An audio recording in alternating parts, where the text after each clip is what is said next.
गोस्वामी तुलसीदास जयंती का कार्यक्रम है।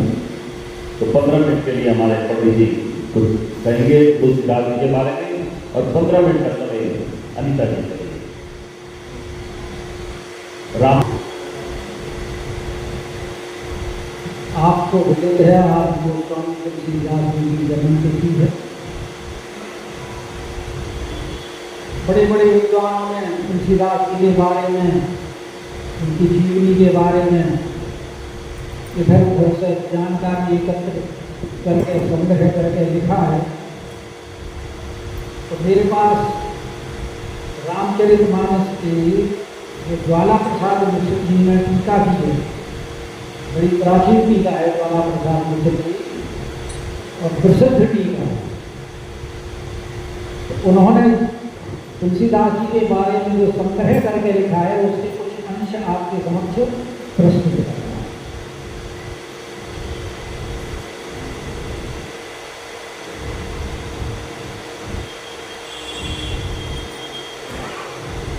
तो वो कहते हैं कि विद्वानों का मत है किसी किसी ग्रंथ में तुलसीदास जी का जन्म संवत 1589 में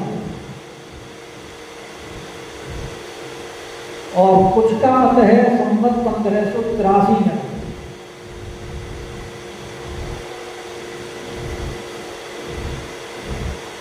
कुछ कहते हैं गोस्वामी जी का जन्म स्थान बांदा जिले के राजपुर ग्राम में हुआ था।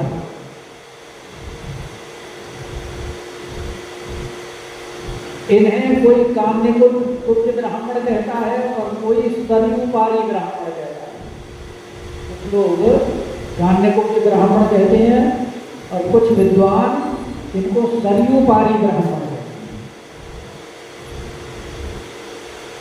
पर इनका गोत्र पाराशर था।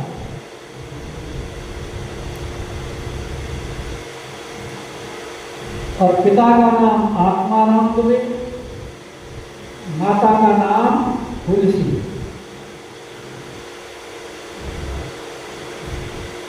गोस्वामी तुलसीदास जी का जन्म निषेध मूल नक्षत्र में हुआ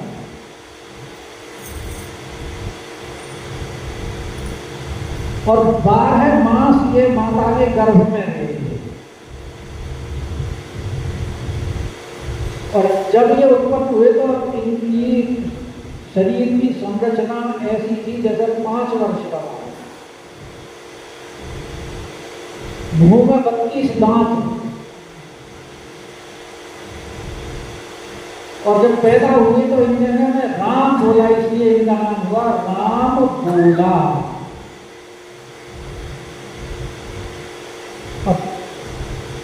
तुलसीदास जी के जन्म लेने के बाद उनकी माता का देहांत हो गया। पिता ने तो अशुभ मान करके इनका मुंह देखना ही नहीं पसंद किया। लेकिन मां मरते समय जो उनकी एक दासी थी चिनिया, वो मैंने भक्तमाल में पढ़ा, इसका नहीं पता। भक्तमाल में पढ़ा था पुस्तक का। उसको उन्होंने अपने आभूषण दे करके और तुलसीदास ने वो उनकी गोद में डाल दिया कि इनका पालन पोषण करना। तो माता के देहांत होने पर वो अपने गांव चली गई तुलसीदास को लेकर। वहां इनका पालन करने लगी। 3 वर्ष के होते होते दासी का भी देहांत हो गया। अब इनके पालन पोषण की व्यवस्था कैसे हो? पिता के पास भेजा, हमने भाई पुत्र को ले जाओ। वो बोले मैं तो ऐसे काम देखना नहीं चाहता, मना कर दिया। अब वो इधर उधर भटकते बेचारे, खाने पीने की व्यवस्था कहीं तो कुछ कोई दे देता।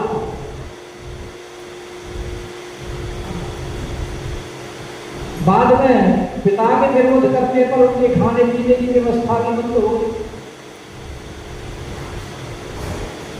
फिर भगवान शंकर ने पार्वती जी को नियुक्त किया। ऐसा भक्तमाल में वर्णन।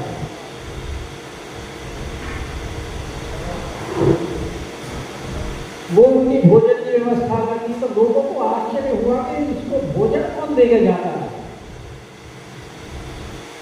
तो उन्होंने पहरेदार बिठाए, तो वो व्यवस्था भी बंद हो गई। फिर भगवान शंकर ने इनके गुरु जो नरहरिया जी थे, उनके पास इनको किसी व्यवस्था करके पहुंचाया। फिर वहां गुरु जी के संरक्षण में इनका लालन पालन हुआ, बड़े हुए, वहां ग्रंथ पाठ किए।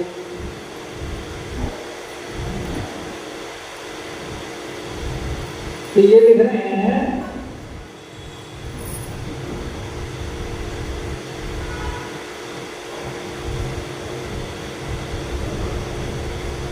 मैं इसके कुछ हम सारा नहीं सुना रहा, कुछ हम पढ़ के सुना रहा।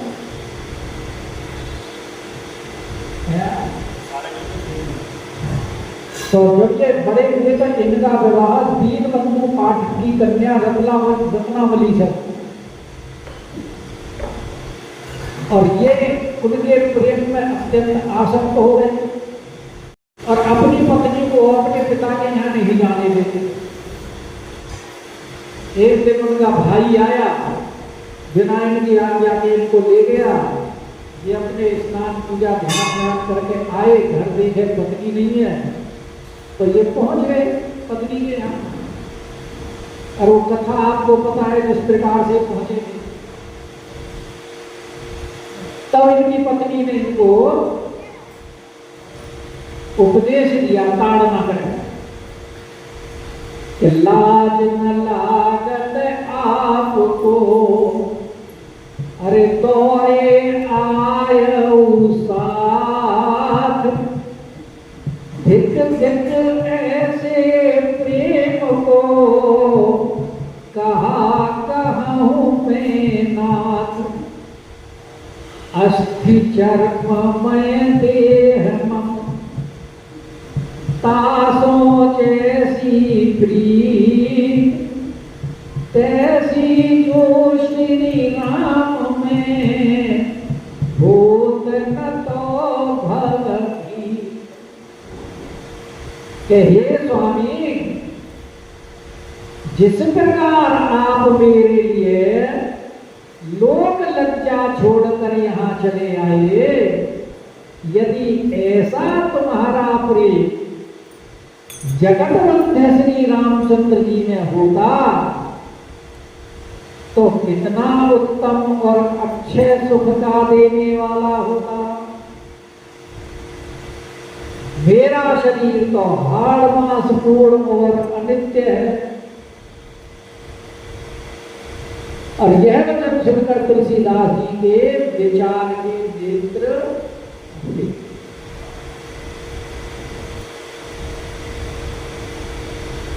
वहां से तत्काल चलकर काशी में आए। मणिकर्णिका पर ठहरकर शंकर जी से प्रार्थना की, आप मुझे नाम भक्ति। एक दिन नरहरि जी ने इनका प्रेम देखकर इनको बहुत कुछ धीर दे दिया और इनको विद्या भी पढ़ाई तथा यह भी कहा कि तुमको भगवान का दर्शन होगा। गुरु जी ने जैसे शबरी को कहा। पीछे गोसाई जी मथुरा, वृंदावन, कुरुक्षेत्र, प्रयाग, चित्रकूट, पुरुषोत्तमपुरी में भी दर्शन हो गए और शुकर क्षेत्र में गुरु से अध्यात्म रामायण श्रवण करें। और बहुत समय के पीछे एक दिन अपनी ससुराल में जाकर आतिथ्य सत्कार भी प्राप्त।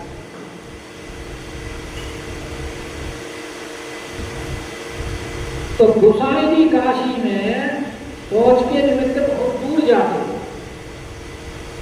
और लौटते समय जो जल बचता था उसको एक वृक्ष की जड़ में डाल दिया। उस जड़ में एक प्रेत रहता था। रोज नित्य वहां जल डालते वो प्रेत तृप्त हो गया। वो गोसाई प्रकट होकर के गोसाई जी से बोला, बोलिए आपकी मैं क्या सेवा करूं। गोसाई जी बोले भगवान के दर्शन करा दो।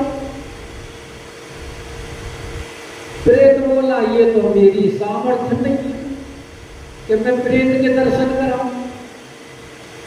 हाँ, उपाय बता सकता हूं। तो वो बोला कि अमृत मंदिर में रामायण की कथा होती है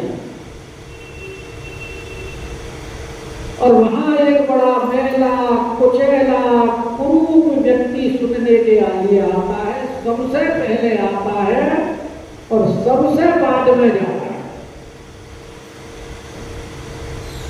और युग को साक्षात हनुमान जी हैं, उनके चरण पकड़ लो, वो दर्शन करा। अब तो गोसाई जी को उपाय मिल गया और पहुंच गए। जैसे बताया था प्रेत ने, वैसे ही उसने उनके चरण पकड़। हनुमान जी ने बहुत उपाय किए छुड़वाने के, बहलाने के, पर वो तो प्रेत राज के सिखाए पढ़ाए थे। फिर हनुमान जी बोले कि अच्छा तुम्हें दर्शन दिलाएंगे, तुम चित्रकूट चले जाओ।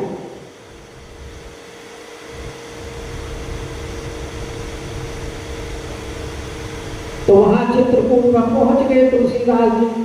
एक दिन उनको दो राजकुमारों के दर्शन हुए जो घोड़े पर सवार थे, एक सांवले रंग का, एक गोरे रंग का, और एक हिरण के पीछे वो जाए। तो सांवले राजकुमार को देख करके गोस्वामी जी का मन भर आया, बड़ा सुंदर स्वरूप। और जब चले गए तो हनुमान जी ने पूछा कि हाँ हुए दर्शन? तो कौन से दर्शन? बोले भाई अभी तो राम लक्ष्मण गए घोड़ों पर। मैं ऐसे नहीं, मैं तो समीप से, मैं तो पहचान ही नहीं पाया, समीप से दर्शन कराओ।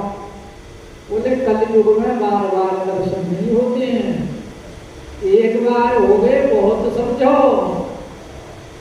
तो हनुमान जी बोले अच्छा चलो एक बार और कराए। तो तुलसीदास जी स्नान ध्यान करके अपने चंदन घुस रहे थे एक दिन बहुत समय पीछे। तो 8-9 वर्ष के बालक आए, तुलसीदास जी के पास आकर के बैठ गए। तुलसीदास जी को बड़े अच्छे लगे, पहचान फिर भी नहीं पाए। तो राम जी बोले तुलसीदास जी से, क्योंकि गोसाई जी हम आपके चंदन लगा दें। गोसाई जी बोले लगा दो। तो राम जी उनके चंदन लगाने लगे। हनुमान जी बोले ये तो अब भी नहीं समझ रहे। तब उन्होंने कहा कि चित्रकूट के घाट संकेत कर रहे हैं, अरे भाई संतन की भीड़, तुलसीदास चंदन किसे, अरे पेलक जब वो दोहा सुना तुलसीदास जी को तो भान हुआ कि अरे तो सरकार है। और सरकार के दर्शन हुए, सरकार वहीं अंतर्धान हो गई। और हनुमान जी तो सिद्ध थे इनको। जब रामचरितमानस लिखने लगे तो रामचरितमानस में बालकांड में एक दोहा आता है, शंकर चाप जहाज रघुवर सागर बाहुबल, और बूढ़त सकल समाज। और इतना ही लिखा था, वो के दिमाग में आया कि भाई ये तो गलत हो गया।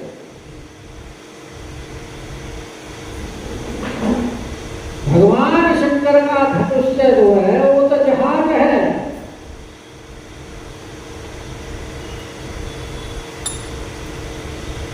और सारे राजा इसमें डूब चुके हैं। तो इस जहाज को पार कौन करेगा? रघुवर बाहुबल जो है वो समुद्र है और इसमें सारे डूब रहे हैं। और यहां तो विश्वामित्र जी भी मौजूद हैं। तो मैंने तो मूढ़ सकल समाज कह करके तो विश्वामित्र जी भी आ गए, गड़बड़ हो गई। हनुमान जी आए, महाराज चढ़ी जो प्रथम मोह बस, ऐसे लिख दीजिए तुम्हारा दोहा। तो हनुमान जी ने तुलसीदास जी की सहायता की है और बड़े बड़े चमत्कार हुए तुलसीदास जी के टाइम। कहते एक दिन काशी में एक भिक्षुक अपने को हत्यारा कहता हुआ भिक्षा मांगता और राम नाम लेता था। तो तुलसीदास जी ने उसको बुला के कहा,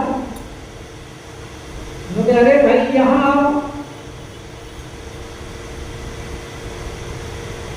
बोले तो उसने अपनी जीवनी बताई कि हम तो हत्यारे हैं। तो तुलसीदास जी बोले कि भाई जब तुम राम नाम लेते हो तो फिर तुम हत्यारे कैसे रहे? तुम तो शुद्ध हो गए। अपने पास बैठा करके भोजन पवाया। अब वहां के जो काशी के पंडित थे उन्होंने विद्रोह कर दिया। अरे तुलसीदास जी ने उस हत्यारे को कैसे भोजन पवा दिया? वो बोले भाई राम नाम लेता है तो पवित्र हो गया, जो हम कैसे माने? क्योंकि हम तब मानेंगे जब भगवान शंकर का नंदी इसके हाथ से प्रसाद पाए।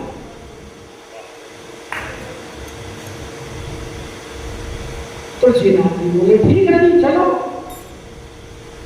अब वहां वो नंदी के सामने प्रसाद रखा, रखवाया उसके हाथ से और अंतरपट किया, जैसे भोग लगाने के बाद में पर्दा करते हैं, अंतरपट किया और जब कपड़ा बाद में हटाया तो देखा तो नंदी ने प्रसाद।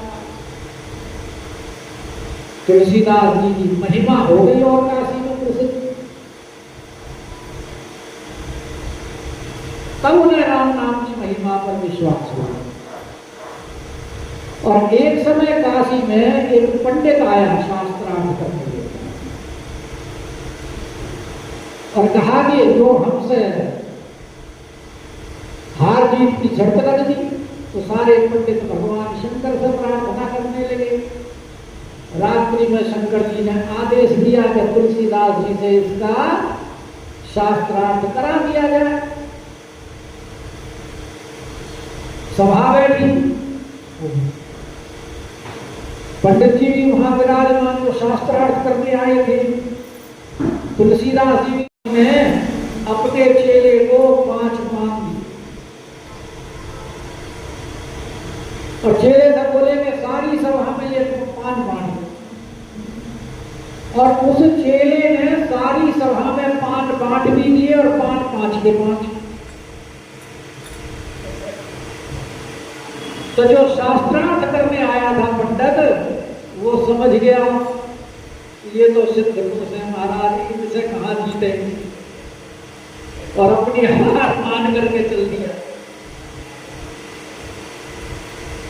और एक तो उन्होंने बहुत संग्रह, इन्होंने बड़े संग्रह करके बहुत घटनाएं लिखी है तुलसीदास जी के बारे में कि एक तांत्रिक था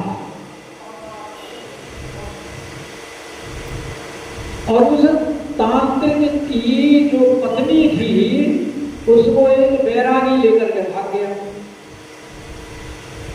और उस तांत्रिक को यक्षिणी सिद्ध थी। उसने वहां के राजा को पकड़वा मंगाया और बोला ये जितने भी साधु बैरागी हैं इन सब की इकट्ठी उतर पाओ। अब वो यक्षिणी सिद्ध थी उसके तो बहुत से साधु बेचारे पर बस होकर के उन्होंने अपनी कट्ठी बंठी उतार दी। और वो तांत्रिक जैसे ही तुलसीदास जी के सामने पहुंचा तो उस तांत्रिक के पटक लगी बहुत जोर की। तो ये कहा यक्षिणी और कहा हनुमान जी, और मुंह से ठोस निकलने लगा। तब उसने हाथ जोड़ करके माफी मांगी, फिर उसका भी उद्धार किया तुलसीदास जी, क्योंकि जो यक्षिणी वगैरह जो सिद्ध करते हैं उनकी मुक्ति नहीं होती। तो फिर वो भी बाद में उनको जो उन्होंने बताया है, उन्होंने कहा कि 1 वर्ष तक साधुओं से भोजन से बचा प्रसाद पाओ तुम, मतलब साधुओं की झूठन, जैसे अधरामृत बोलते हैं साधुओं की भाषा में। हम लोग तो अपनी भाषा में झूठन कह देते हैं, लेकिन साधुओं की भाषा में उसको अधरामृत बोलते हैं। 1 वर्ष तक वो खाओ तो तुम्हारा निस्तार होगा, तब उसको यक्षिणी सहित पवित्र। और एक समय काशी में रामनवमी का महाउत्सव किया, महात्माओं की बड़ी भीड़ लगी। वहां एक अवधपुर का टोम भी आ गया। उस भीड़ में गोसाई जी के दर्शन नहीं हो सके। उसने उच्च स्वर से पुकार के कहा कि मैं जिस कारण आया था वो तो मेरी इच्छा पूरी नहीं हुई। तो गोसाई जी ने सुनते ही कहे अयोध्या से आया है, अयोध्या वासियों का सम्मान और गोसाई जी नाम। तो तुरंत उसको बुलाया और बोले भैया वहां अयोध्या में जाके रघुनाथ जी से ये मत कहना कि तुलसीदास जी का इतना ऐश्वर्य है, क्योंकि मैं तो रघुनाथ जी के चरणों का दास हूं।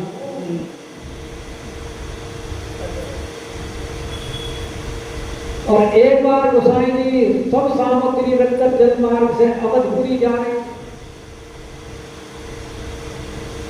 और सरयू और गंगा के संगम में वहां पर तुलसीदास जी ने वहां के घाट का नाम पूछा,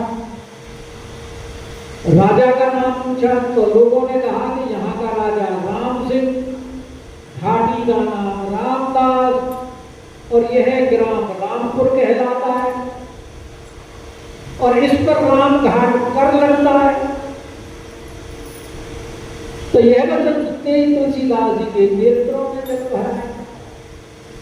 कहा हम कर देते हैं। इतने में ही गोसाई जी का आगमन सुनकर वहां के राजा ने आकर इनके चरणों में सिर नवाया और कहा महाराज यहाँ तो भंडारा होना चाहिए, आप कर देने की बात कर रहे हो, आप भंडारा करोगे और मुझे अपना शिष्य कीजिए। तुलसीदास जी ने राजा की बात मानकर वहां भंडारा किया और शिष्य किया और सब देश राम भक्त हुए।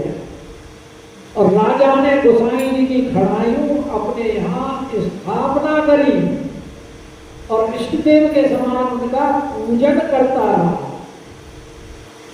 अच्छा, तुलसीदास जी रहते तो काशी में थे, लेकिन भैरवनाथ जी को कुछ नहीं मानते थे।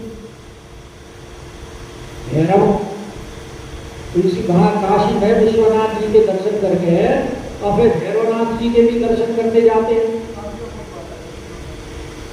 काशी जी के कोतवाल कहलाते हैं। तो भैरवनाथ ने विचारा कि मुझे तो तुलसीदास जी कुछ भी नहीं मानते, इनको अपना प्रभाव दिखाओ। और ऐसा विचार कर इनकी भुजा में घोर पीड़ा प्रकट हुई। तब गोसाई जी ने हनुमान बाहु बनाया। कई बार यह चित्रा करता हूं ना हनुमान बाहु, जिससे वे सब पीर स्वप्न की नाई मिट गई। और शंकर ने स्वप्न में गोसाई जी से कहा कि कुछ भैरव की कारण कि यह मेरे मुख्य गण हैं। तब गोसाई जी ने भैरव की वंदना बनाई जो 40 दिन हनुमान जी के मंदिर में बैठकर हनुमान बाहु का पाठ नेम से करते हैं, उनकी सब शरीर की पीड़ा और प्रेत बाधा मिट जाए। ऐसा हनुमान बाहु का प्रभाव है। और एक समय गोसाई जी भंडारा करने को थे, तब उनके स्थान में चोर चुराने को आधी रात में आए। तब भगवान स्वयं धनुष बाण लेकर घर की रक्षा करने लगे। जिस ओर को जाए उसी ओर से भगवान घेरे। इस प्रकार सारी रात बीत गई। भगवान के दर्शन से कृतार्थ हो चोरों ने गोसाई जी से पूछा, तुम्हारे घर की रखवाली कौन करता है? गोसाई ने वृतांत पूछा। चोरों ने अपना सब समाचार सुनाया और चरणों में गिर शिष्य होने की इच्छा प्रकट की। गोसाई जी के मन में बड़ा दुख हुआ कि अभी तक मेरा कपट नहीं गया। जो नश्वर द्रव्य के लिए रघुनाथ जी को कष्ट हुआ, रक्षा करनी पड़ी, और विचार कर संपूर्ण संपत्ति तुलसीदास जी ने लुटा दी और किंचन होकर भजन करना। समय हो गया। एक समय ज्ञान मुदड़ी में कथा होती। कोई कोई महंत ऊंचे आसन में बैठे थे। गोसाई जी जब गए तो इन्हें भी आसन पर बैठाने लगे। ये हमारे सबके सुनने की और अमल करने की बात। तब यह भूमि पर ही बैठे और बोले कि जो कथा सुनते हैं, पान खाते हैं, वे मल भक्षण करते हैं।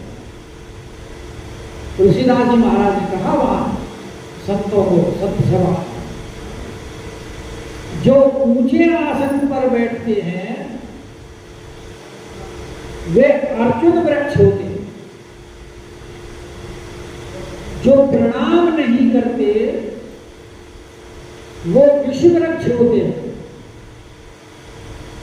जो सोते वे अजगर होते हैं।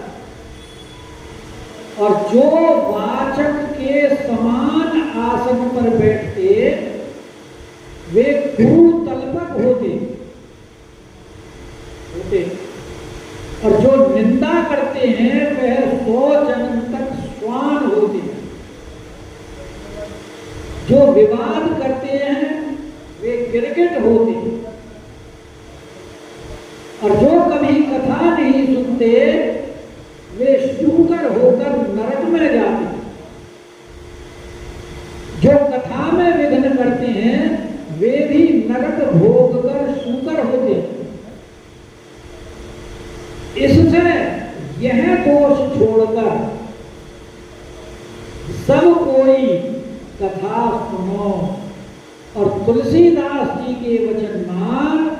सबने ऊंचे सिंहासन त्याग दिए। चलिए